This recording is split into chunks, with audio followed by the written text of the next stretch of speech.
ओम शांति। आज बाबा के 25/6/20 के महावाक्य हैं। सबसे पहले हम मुरली का सारांश सुनेंगे और समझेंगे। बेहद के सुखों के लिए तुम्हें ये बेहद की नॉलेज मिलती है। अभी बेहद के सुख के लिए तुम पुरुषार्थ कर रहे हो। हद की नॉलेज से कागविष्टा समान सुख मिलता है। हद की नॉलेज से कागविष्टा समान क्षणिक या अल्पकाल का सुख मिलता है। अभी तुम आदि सनातन देवी देवता बनने के लिए, राजाई के लिए नई शिक्षा तुम अभी वृक्षपति बाप से चैतन्य बीज से प्राप्त कर रहे हो। वृक्षपति बाप द्वारा इतनी ऊंच पढ़ाई जिससे देवता बनते हैं, ऐसी पढ़ाई में भी संशय आ जाने से ये पढ़ाई छोड़ देते हैं। संशय आना अर्थात माया के तूफान आ जाना। लेकिन सच्चे सच्चे महावीर बन जो बच्चे योग द्वारा माया के तूफान को फेंक देते हैं, यानी माया के तूफान को बिना हिले माया पर जीत भी प्राप्त कर लेते हैं, ऐसे बच्चे सच्चे सच्चे महावीर हैं। बाप द्वारा तुम बच्चों को अभी बड़ा भारी वर्षा मिलता है, परंतु फिर भी ऐसे बाप को फारगती दे देते हैं। फारगती देना अर्थात बेसमझ बन जाना। परंतु कई अक्लमंद बच्चे फौरन निर्णय ले लेंगे और सोचेंगे कि उस पढ़ाई से क्या मिलता है और इस पढ़ाई से क्या मिलता है। ये सब बातें समझकर इस ईश्वरीय सेवा और पढ़ाई पढ़कर औरों को पढ़ाने लग पड़ेंगे। आज की मुरली का टाइटल है, तो अब हम मुरली शुरू करते हैं। मीठे बच्चे, बेहद के सुखों के लिए तुम्हें बेहद की नॉलेज मिलती है। तुम फिर से राजयोग की शिक्षा से राजाई ले रहे हो। प्रश्न है, तुम्हारा ईश्वरीय कुटुंब किस बात में बिल्कुल ही निराला है? तुम्हारा ईश्वरीय कुटुंब किस बात में बिल्कुल ही निराला है? उत्तर है, इस ईश्वरीय कुटुंब में कोई 1 रोज का बच्चा है तो कोई 8 रोज का, लेकिन सब पढ़ रहे हैं। बाप ही टीचर बनकर अपने बच्चों को पढ़ा रहे हैं। यह है निराली बात। आत्मा पढ़ती है। यहाँ पढ़ने वाली स्वयं आत्मा और पढ़ाने वाला स्वयं परमात्मा टीचर बनकर सभी बच्चों को पढ़ाते हैं। आत्मा कहती हैं बाबा फिर बच्चों को 84 जन्मों की कहानी सुनाते हैं। गीत हैं, दूर देश का रहने वाला आया देश पर आए। ओम शांति। वृक्षपतिवार, उसका नाम रख दिया है बृहस्पति। बृहस्पति का अर्थ है गुरुओं का गुरु, अर्थात श्री बाबा अभी हमें गुरुओं का गुरु मिला है। यह त्योहार आदि तो वर्ष वर्ष मनाते हैं। तुम हर हफ्ते वृक्षपति डे मनाते हो। वृक्षपति अथवा इस मनुष्य सृष्टि रूपी झाड़ का जो बीज रूप है, जो चैतन्य है, वही इस झाड़ के आदि मध्य अंत को जानते हैं। और जो भी वृक्ष हैं वह सब तो जड़ होते हैं। यह है चैतन्य। इनको कहा जाता है कल्प वृक्ष। इनकी आयु है 5000 वर्ष। और यह वृक्ष 4 भाग में है। हर चीज 4 भाग में होती है। ये दुनिया भी 4 भाग में है। अब इस पुरानी दुनिया का अंत है। दुनिया कितनी बड़ी है, यह ज्ञान कोई भी मनुष्य मात्र की बुद्धि में नहीं है। यह है नई दुनिया के लिए नई शिक्षा। और फिर नई दुनिया का राजा बनने के लिए अथवा आदि सनातन देवी देवता बनने के लिए शिक्षा भी नई है। भाषा तो हिंदी ही है। बाबा ने समझाया है, जब दूसरी राजा स्थापन होती हैं तो उनकी भाषा अलग होती है। सतयुग में क्या भाषा होंगी, सो बच्चे थोड़ा थोड़ा जानते हैं। आगे बच्चियां ध्यान में जाकर बतलाती थी। वहां कोई संस्कृत नहीं है। संस्कृत तो यहाँ है ना, जो यहाँ है वह फिर वहाँ नहीं हो सकते। तो बच्चे जानते हैं यह है वृक्षपति। उनको फादर या रचता भी कहते हैं झाड़ का। यह है चैतन्य बीज रूप। वह सब होते हैं जड़। बच्चों को सृष्टि के आदि मध्य अंत को भी जानना चाहिए ना। इस समय नॉलेज न होने के कारण मनुष्य को सुख नहीं है। यह है बेहद की नॉलेज, जिससे बेहद का सुख होता है। हद की नॉलेज से काकविष्टा समान सुख मिलता है। तुम जानते हो, हम बेहद के सुख के लिए अभी पुरुषार्थ कर रहे हैं। फिर से यह फिर से अक्षर सिर्फ तुम सुनते हो। तुम ही फिर से मनुष्य से देवता बनने के लिए यह राजयोग की शिक्षा प्राप्त कर रहे हो। बाबा ने कहा, फिर से कल्प पहले वाले बच्चे ही यह राजयोग की शिक्षा ग्रहण करेंगे। तो ये फिर से शब्द अंडरलाइन है, क्योंकि जो कल्प पहले मनुष्य से देवता बने हैं वही फिर से बनने वाले हैं। यह भी तुम जानते हो, ज्ञान सागर बाप निराकार हैं। निराकारी तो बच्चे आत्माएं भी हैं, लेकिन सबको अपना अपना शरीर है। इनको अलौकिक जन्म कहा जाता है। ये ब्राह्मण जन्म अलौकिक जन्म है, जो सबसे न्यारा है। और कोई मनुष्य ऐसे जन्म नहीं ले सकते जैसे यह लेते हैं। यह यानी ब्रह्मा बाप लेते हैं, और इनकी भी वानप्रस्थ अवस्था में प्रवेश करते हैं। बच्चों आत्माओं को सम्मुख बैठ समझाते हैं, और कोई आत्माओं को बच्चे बच्चे कह न सके। कोई भी धर्म वाला हो, जानते हैं श्री बाबा हम आत्माओं का बाबा हैं, वह तो जरूर बच्चे बच्चे ही कहेंगे। बाकी कोई भी मनुष्य आत्माओं को ईश्वर नहीं कह सकते, बाबा नहीं कह सकते। यूँ तो गांधी को भी बापू कहते थे। म्यूनिसिपैलिटी के मेयर को भी फादर कह देते, परंतु वह फादर हैं सब देहधारी। तुम जानते हो, हमारी आत्माओं का बाप हमको पढ़ाते हैं। बाप घड़ी घड़ी कहते हैं अपने को आत्मा समझो। वह बाप आकर पढ़ाते भी आत्माओं को है। यह है ईश्वरीय कुटुंब। बाप के इतने ढेर बच्चे हैं। तुम भी कहते हो बाबा हम आपके हैं, तुम बच्चे हो गए। कहते हैं बाबा हम 1 रोज का बच्चा हूँ, 8 रोज का बच्चा हूँ, मास का बच्चा हूँ। पहले जरूर छोटा ही होगा, भल 2-4 दिन का बच्चा ही है, परंतु आर्गन्स तो बड़े हैं ना। इसीलिए सब बड़े बच्चों को पढ़ाई चाहिए। जो भी आते हैं सबको बाप पढ़ाते हैं। तुम भी पढ़ते हो। बाप के बच्चे बने, फिर बाप समझाते हैं कि तुमने 84 जन्म कैसे लिए हैं। बाप कहते हैं मैं भी बहुत जन्मों के अंत में इनमें प्रवेश करता हूँ, फिर पढ़ाता हूँ।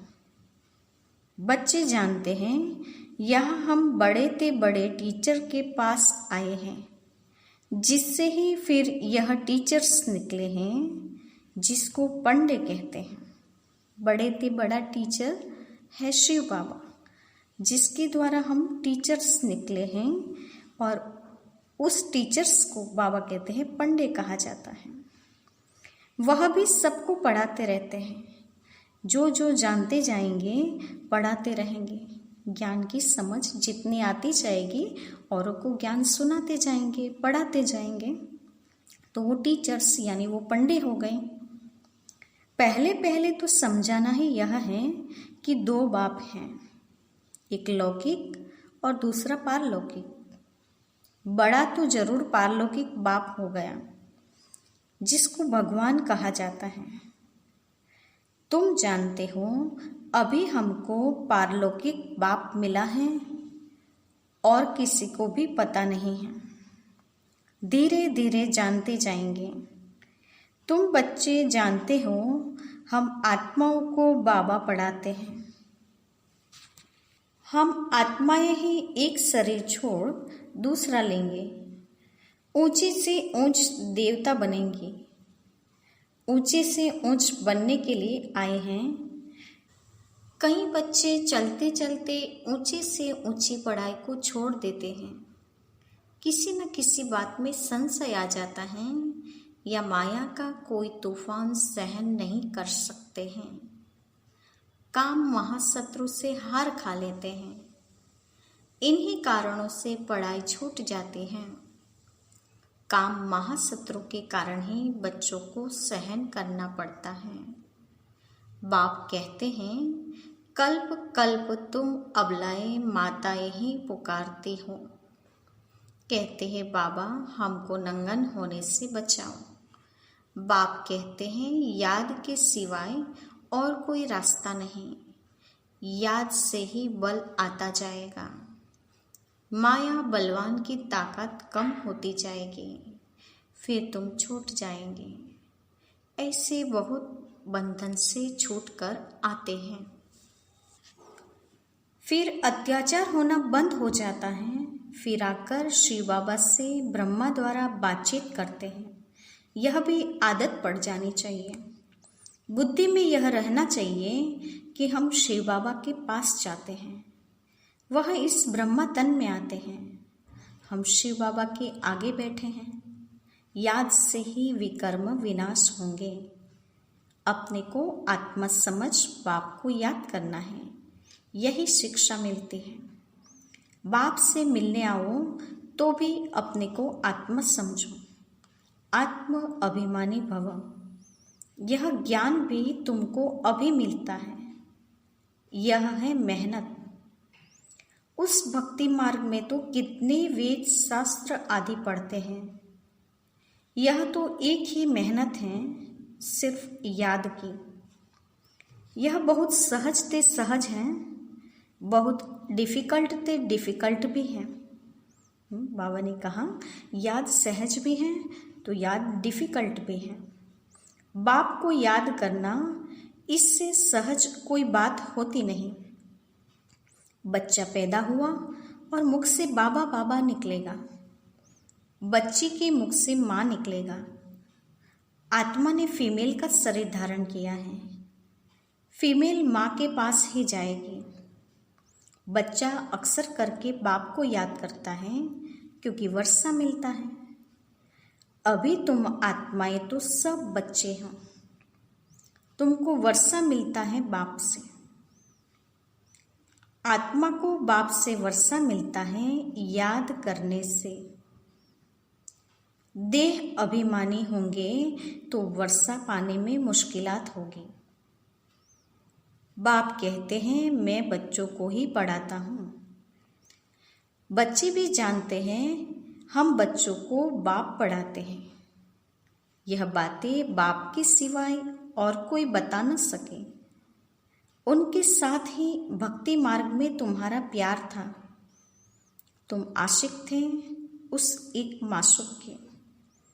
हम आत्माएं आशिक थे उस एक परमात्मा की। सारी दुनिया आशिक है एक मासूक की। परमात्मा को सब परम पिता भी कहते हैं। बाप को आशिक नहीं कहा जाता है। बाप समझाते हैं तुम भक्ति मार्ग में आशिक थे अभी भी है बहुत, परंतु परमात्मा किसको कहा जाए इसमें बहुत मूंझते हैं। यानी अभी भी ऐसी बहुत आस्तिक आत्माएं हैं भक्ति मार्ग में, परंतु परमात्मा को नहीं जानते हैं, इसीलिए सूत मूंझा हुआ है। गणेश, हनुमान आदि को परमात्मा का एकदम सूत मूंझा दिया है। सिवाय एक के कोई ठीक न कर सके, कोई की ताकत नहीं। बाप ही आकर बच्चों को समझाते हैं। बच्चे फिर नंबरवार पुरुषार्थ अनुसार समझते हैं और समझाने के लिए लायक बनते हैं। राजधानी स्थापन हो रही है। हूबहू कल्प पहले मिसल तुम यहाँ पढ़ते हो। फिर प्रारब्ध नई दुनिया में पाएंगे, उनको अमरलोक कहा जाता है। तुम काल पर विजय पाते हो। वहाँ कभी अकाली मृत्यु होती नहीं, नाम ही है स्वर्ग। तुम बच्चों को इस पढ़ाई में बहुत खुशी होनी चाहिए। बाप की याद से ही बाप की प्रॉपर्टी भी याद आएगी। सेकंड में सारे ड्रामा का ज्ञान बुद्धि में आ जाता है। एक बाबा की याद से सेकंड में पूरा ज्ञान बुद्धि में चक्कर लगाने लगता है। मूल वतन, सूक्ष्म वतन, स्थूल वतन, 84 का चक्र। बस यह नाटक सारा भारत पर ही बना हुआ है, बाकी सब है बाई प्लांट। बाप नॉलेज भी तुमको सुनाते हैं। तुम ही ऊंचे से ऊंच फिर नीचे बने हो। डबल सिरताज, राव और फिर बिल्कुल ही रंक। अब भारत रंक भिखारी है। प्रजा का प्रजा पर राज्य है। सतयुग में था डबल सिरताज महाराजा महारानी का राज्य। सब मानते हैं आदिदेव ब्रह्मा को नाम बहुत दिए हैं। महावीर भी उनको कहते हैं। महावीर हनुमान को भी कहते हैं। वास्तव में तुम बच्चे ही सच्चे सच्चे महावीर हो, क्योंकि तुम योग में इतना रहते हो जो माया के बल कितने भी तूफान आए लेकिन तुम्हें हिला नहीं सकते। तुम महावीर बच्चे महावीर बने हो क्योंकि तुम माया पर जीत पाते हो। 5 विकार रूपी रावण पर हर एक जीत पाते हैं। एक मनुष्य की बात नहीं है। बाबा कहते हैं कोई एक महावीर नहीं है। बाबा के बच्चे महावीर हैं जो 5 विकारों पर विजय पाते हैं। तुम हर एक को धनुष तोड़ना है, अर्थात माया पर जीत पानी है। इसमें लड़ाई आदि की कोई बात नहीं है। यूरोपवासी कैसे लड़ते हैं, भारत में कौरव और यौवनों की लड़ाई है। गाया भी हुआ है, रक्त की नदियां बहती हैं, दूध की भी नदियां बहेगी। विष्णु को क्षीर सागर में दिखाते हैं। लक्ष्मी नारायण हैं पारसनाथ। उनका फिर नेपाल तरफ पशुपति नाम रख दिया है एक ही विष्णु के 2 रूप, पारसनाथ पारसनाथिनी। वहाँ है पशुपतिनाथ पति, पशुपतिनाथ पत्नी। उसमें विष्णु का चित्र बनाते हैं। लेक भी बनाते हैं, लेक तालाब भी बनाते हैं। अब तालाब में यानी लेक में क्षीर यानी दूध कहाँ से आया, तालाब में दूध कहाँ से आया। बड़े दिन पर उस लेक में दूध डालते हैं, फिर दिखाते हैं क्षीर सागर में विष्णु सोया पड़ा है, लेकिन अर्थ कुछ भी समझते नहीं हैं। 4 भुजा वाला मनुष्य तो कोई होता नहीं। अभी तुम बच्चे सोशल वर्कर हो, रूहानी बाप के बच्चे हो ना। बाप समझाते हैं इसमें कोई संशय नहीं आना चाहिए। संशय माना माया का तूफान। तुम हमको बुलाते ही हो, हे पतित पावन आओ, आकर हमको पावन बनाओ। बाप कहते हैं मामेकम याद करो तो तुम पावन बन जाएंगे। 84 के चक्रों को भी याद करना है। बाप को कहा जाता है पतित पावन, ज्ञान सागर। 2 चीज हो गई, पतित को पावन बनाते और 84 के चक्र का ज्ञान भी सुनाते हैं। यह भी तुम बच्चे जानते हो 84 का चक्र चलता ही रहेगा, इनकी एंड नहीं है। यह भी तुम नंबरवार पुरुषार्थ अनुसार जानते हो। बाप कितना मीठा है, उनको पतियों का पति भी कहते हैं, बाप भी हैं। अब बाप कहते हैं मेरे से तुम बच्चों को बड़ा भारी वर्षा मिलता है, परंतु ऐसे मुझ बाप को भी फारगती दे देते हैं। यह भी ड्रामा में नोंद है। पढ़ाई को ही छोड़ देते हैं, गोया फारगती दे देते हैं। कितने बेसमझ हैं। जो अक्लमंद बच्चे हैं वह सहज ही सब बातों को समझकर दूसरों को भी पढ़ाने लग पड़ेंगे। वह फौरन निर्णय ले लेंगे कि उस पढ़ाई से क्या मिलता है और इस पढ़ाई से क्या मिलता है, क्या पढ़ना चाहिए। बाबा बच्चों से पूछते हैं, बच्चे समझते भी हैं कि यह पढ़ाई बहुत अच्छी है, फिर भी कहते क्या करें। जिसमें नहीं पढ़ाई नहीं पढ़ेंगे तो मित्र संबंधी आदि नाराज होंगे। बाप कहते हैं दिन प्रतिदिन टाइम बहुत थोड़ा होता जाता है, इतनी पढ़ाई तो पढ़ नहीं सकेंगे। बड़े जोर से तैयारियां हो रही हैं, हर प्रकार से तैयारी होती है ना। दिन प्रतिदिन 1-2 में दुश्मनी बढ़ती जाती है। कहते भी हैं ऐसी ऐसी चीजें बनाई हैं जो फट से सबको खलास कर देंगे। तुम बच्चे जानते हो ड्रामा अनुसार अब लड़ाई लग नहीं सकती। राजाएं स्थापन होनी है, तब तक हम भी तैयारी कर रहे हैं। यह भी तैयारी करते रहते, विनाश की भी तैयारी हो रही है और राजा स्थापन के लिए भी तैयारी होती रहती है। तुम्हारा पिछाड़ी में बहुत प्रभाव निकलने का है। गाया भी जाता है अहो प्रभु तेरी लीला। यह इसी समय का तो गायन है। यह भी गाया हुआ है तुम्हारी गति मत न्यारी है। सब आत्माओं का पाठ न्यारा है। अभी बाप तुमको श्रीमत दे रहे हैं कि मामेकम याद करो तो विकर्म विनाश होंगे। कहाँ श्रीमत और कहाँ मनुष्य मत। तुम जानते हो विश्व में शांति सिवाय परमपिता परमात्मा के कोई कर न सके। 100% पवित्रता, सुख, शांति 5000 वर्ष पहले मुआफिक ड्रामा अनुसार स्थापन कर रहे हैं। कैसे? सो आकर समझो। तुम बच्चे भी मददगार बनते हो।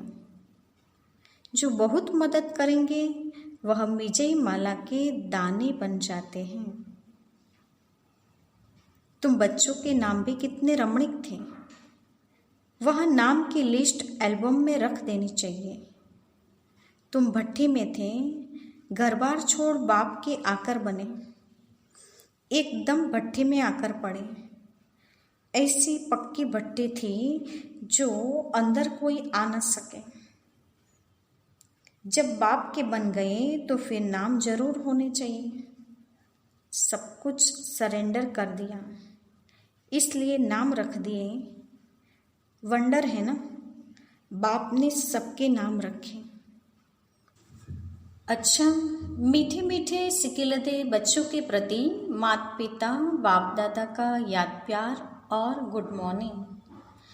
रूहानी बाप की रूहानी बच्चों को नमस्ते।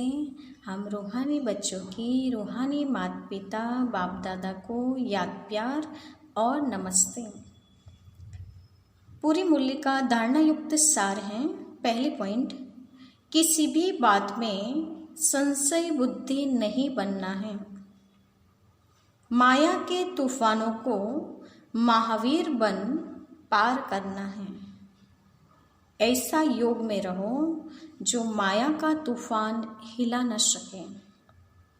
दूसरी पॉइंट, अक्लमंद बन अपने जीवन ईश्वरीय सेवा में लगानी है। सच्चा रूहानी सोशल वर्कर बनना है। रूहानी पढ़ाई पढ़नी और पढ़ानी है। आज का वरदान है, संकल्प रूपी बीज को कल्याण की शुभ भावना से भरपूर रखने वाले विश्व कल्याणकारी भव। संकल्प रूपी बीज को कल्याण की शुभ भावना से भरपूर रखने वाले विश्व कल्याणकारी भव।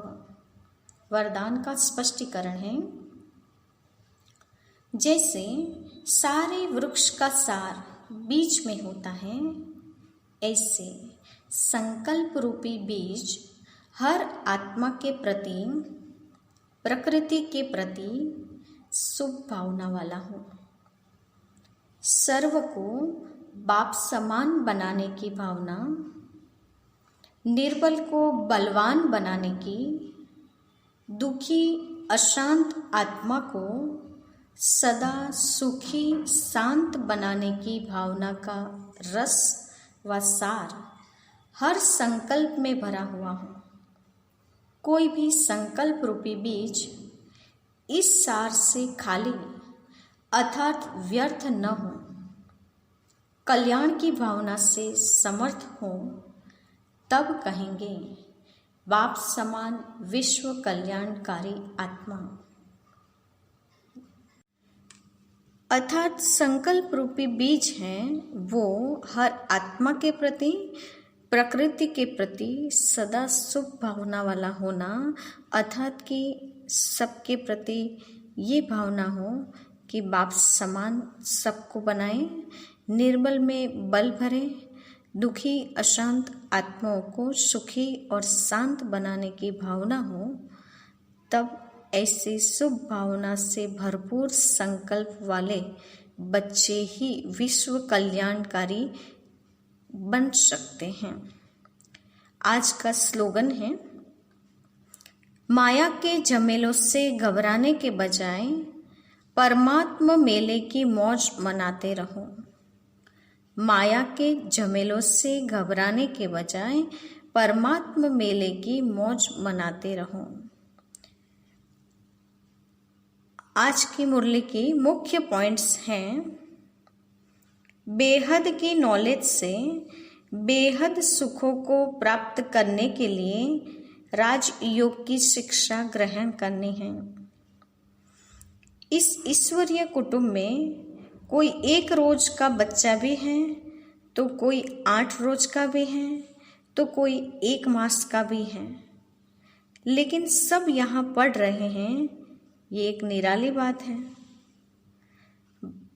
बाप की याद से बाप की प्रॉपर्टी की भी याद आएगी। ये आज की अंडरलाइन पॉइंट है। इसके बाद बाबा ने टाइटल दिए हैं, तुम सच्चे सच्चे महावीर हो, तुम रूहानी सोशल वर्कर हो। आज बाबा के साथ संबंध है, मैं आत्मा आशिक हूँ एक परमात्मा माशूक की। माया के तूफानों में महावीर बन माया का सामना कर सदा मायाजीत बनना है और संकल्प रूपी बीज सदा विश्व कल्याण की भावना वाला सार से भरा हुआ हो। सदा परमात्मा मेले में मस्त रहेंगे तो कभी कोई झमेले में या तकलीफ में नहीं पड़ सकते हैं। अच्छा, ओम शांति।